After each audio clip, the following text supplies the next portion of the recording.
kajian saya seterusnya ialah Wijayanagara, India tu. Sebab apa? Kalau kau pandai bahasa Jepun, kau mesti boleh adapt dengan bahasa India. Kat sana bahasa Urdu. Masa arwah Prof. Kuke Kim datang jumpa saya, Rohaidah dia kata, kalau you nak cari evidence tentang sejarah Tanah Melayu, dah tak ada kat Tanah Melayu ni sebab kita dijajah. Sama ada buku kita dibakar, sejarah kita ditimbuskan.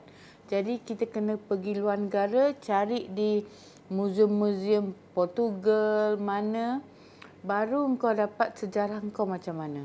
Kalau kita baca dalam hikayat Hang Tuah ni, dalam hikayat Hang Tuah tu, Hang Tuah ditugaskan pergi ke India untuk berjumpa dengan Sultan India tu. Kemudian di Hang Tuah di sana, Hang Tuah dalam buku hikayat Hang Tuah tu, dia menjinakkan kuda Tezi, kuda Sultan, sebab kuda itu kuda liar. Sultan sayang kuda itu. Lepas tu, selepas viral video yang KL Express buat, adalah satu hamba Allah India ni kata pada saya, doktor pergi ke India ni ada filem Bharat Ekush. Bharat Ekush. Filem tu episod ke-28 ke macam tu. Ada keluar gambar Hang Tuah bersilat. Lepas tu dia budak tu kata itu dia siap cakap itu Laksman Hang Tuah from Melaka. Jadi bila saya pergi, kebetulan anak murid saya belajar di India. Tak sangka pula dia sama tempat yang tempat saya nak kaji tu, Kartanaka tu.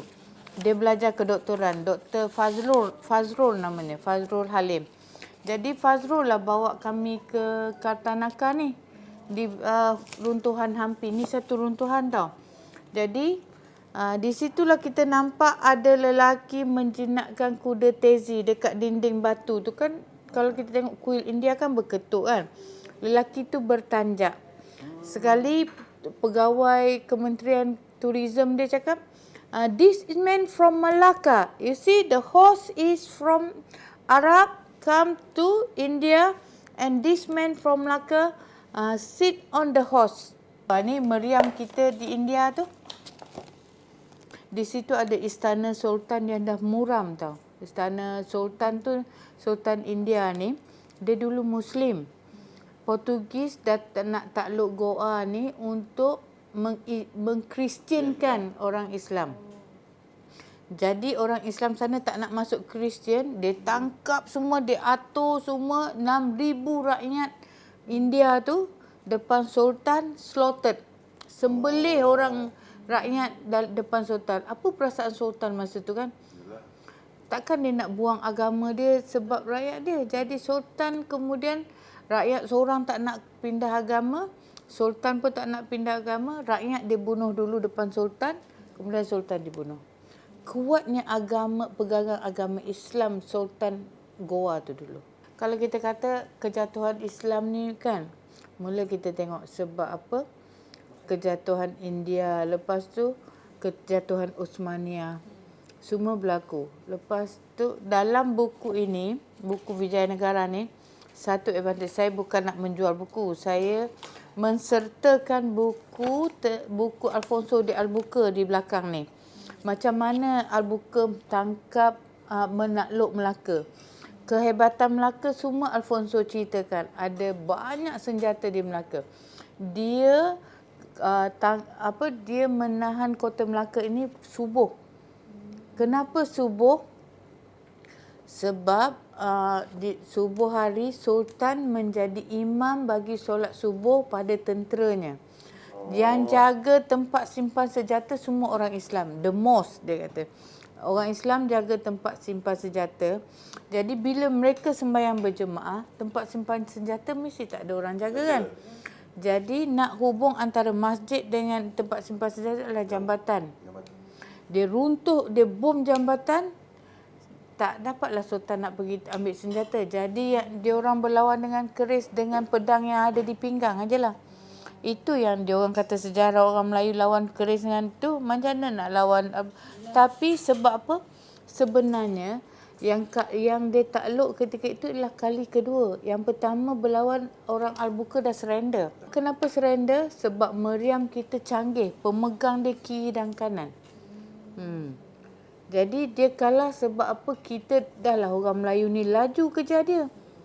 Sultan sendiri turun dari istana membantu dengan tentera bergajah. Jadi kita ada gajah lah untuk berlawan masa itu. Jadi bukan calang-calang.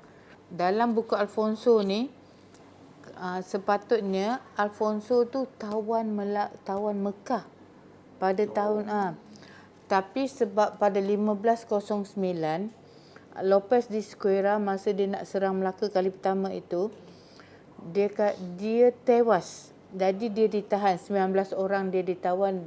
Lepas tu berutus surat dengan dia Alfonso de Albuquerque lah, dengan dia punya sultan armada tentera dia. Dia nak sebarkan agama Kristian. Jadi bila Sultan Mansur Shah tahan dia, Sultan kata sebelum Sultan Mahmud Shah tahan dia kata kau nak sebarkan agama Kristian, kau masuk Islam dulu. Jadi cerita itu sampai ke telinga Albuquerque. Albuquerque dah sampai sea tu, Laut Merah. Dalam ni ada, boleh baca. Dia dah sampai Red Sea dah, nak tawan kota Mekah, nak tembak kota Mekah. Jadi Albuquerque geram lah, dah dia punya tentera 19 orang kena tahan, suruh masuk Islam lagi. Jadi he make a U-turn at Red Sea. Dah sampai dah kat Laut Merah tu, tinggal nak bom kota Mekah je. Jadi sama ada Allah dah takdirkan Melaka jatuh sebab nak selamatkan kota suci orang Islam. Jadi buku ni saya dah siap, ada buku, catatan Al-Buqa tu, boleh baca dan ambil iktibar.